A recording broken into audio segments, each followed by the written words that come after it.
The U.S. equity indexes are drifting into the red. We saw mostly sideways trading this morning following a slew of economic data releases as well as earnings reports. Joining me now is Tim Anderson of TJM Investments. Good afternoon, and thanks for joining me. Sure. Good to see you. Well, we did get a mixed batch of earnings reports today. We have a ton to sift through. So what is your key takeaway so far? Well, so far for all of earnings season, I began to get a little concerned about the rails and the transportation stocks toward the end of last week. Union Pacific was down 7% after its earnings report on Friday, and Kansas City Southern and CSX had reported earlier in the week, and those both showed negative trends also. Now, the transports have held 8,000 for a little over 3 weeks, and if they were to break and pick up any momentum on the downside, I would think it would be very hard for the rest of the market to ignore that. Now, in terms of today, I think what's really driving the action today is that the earnings have been pretty much of a mixed bag, nothing really extraordinary. But the British pound is very weak again today, so the dollar is strong. That's putting some pressure on oil. Most of the stocks in the oil sector are off a little bit.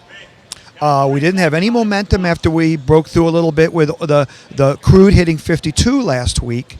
And so I think that the market's just getting tested a little bit after some euphoria from the merger mania yesterday, particularly with the AT&T Time Warner deal. Well, Tim, you brought up a lot of important points there. Of course, we're watching the earnings results as well as forward-looking outlook. But we did see some mixed action in terms of the currency markets as well as the oil markets, as you mentioned. But since you brought up the M&A action and announcements we saw yesterday, what does that tell you about the companies as well as the overall economy? Well, it's very difficult to draw a lot from the AT&T Time Warner deal, although it does bring up some ghosts of the internet bubble from 15 or 16 years ago, because the infamous AOL Time Warner deal was announced the second week of the year in 2000, about 2 months before the market peaked and the bubble burst.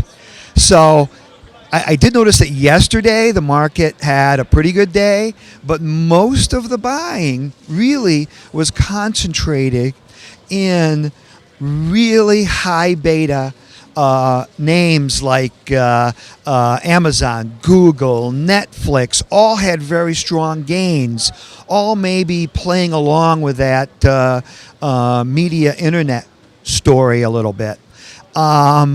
I think that merger there's a lot of questions about it, and I think it might even spook a couple of people going forward. And Tim, that has the AT&T merger announcement did raise a lot of questions in terms of monopoly, especially down in D.C. But since you mentioned the tech companies, which ones are you watching out for in terms of earning for the rest of this week? Well, I think we'll have to watch, certainly, Apple and all of the Apple collateral plays like Qualcomm and some of their other suppliers, because clearly the Samsung Note 7 recall has been a big deal in the smartphone space. And we're just going to have to, Apple's has had maybe some mixed signals on the success of its 7 series. And clearly there'll be 5 or 6 companies that usually get a lot of collateral activity after Apple's earnings. Well, Tim, we'll have to keep an eye on those reports. So thank you so much for insight today. And as always, thanks for joining me. Sure.